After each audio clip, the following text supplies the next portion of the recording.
much, Mr. Speaker. For the second budget in a row, the Alberta Party is the only opposition party to create our own shadow budget.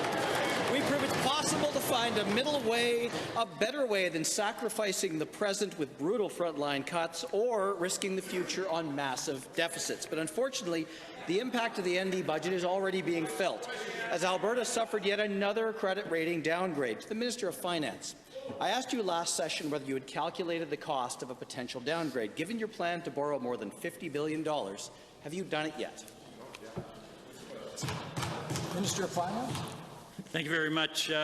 We all know that the collapse in oil prices has had a significant effect on our economy and put people out of work.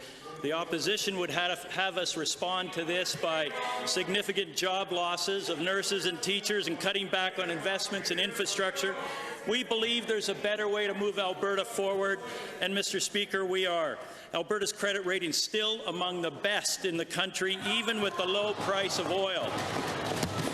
This fiscal year, we expect to spend 2.4% of our budget revenue on debt servicing. First supplemental. Well, thank you, Mr. Speaker.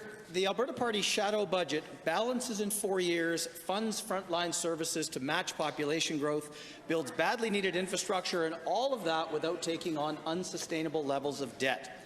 Again, to the Minister of Finance, the Alberta Party plan calls for a per capita spending to come in line with national average within 3 years. Do you have any plans to meet this target, and if so, when? Thank you very much. In the past, the member opposite has provided us with some good ideas on how we can work together to move Alberta forward. Thank you for that. There's also some ideas here that we've already included in our Alberta Jobs Plan, so some ideas in his shadow budget. We're freezing wages, of course, on MLA's political staff, management and government and executive staff, in agencies, boards and commissions, and we're working with the civil service to find savings every day, and we've reduced overall spending. Unlike the third party, we've reduced it to 2% per year going forward. We will not recklessly cut back on programs. Thank you, Honourable Minister. Third supplemental.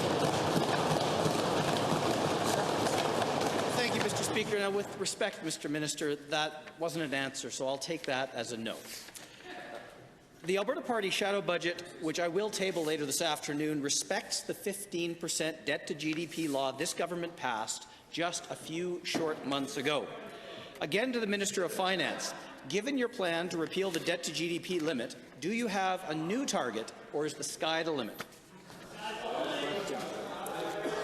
Minister of Finance. Thank you very much. It's very clear in our fiscal plan that 15.5% debt to GDP will be reached in 3 years.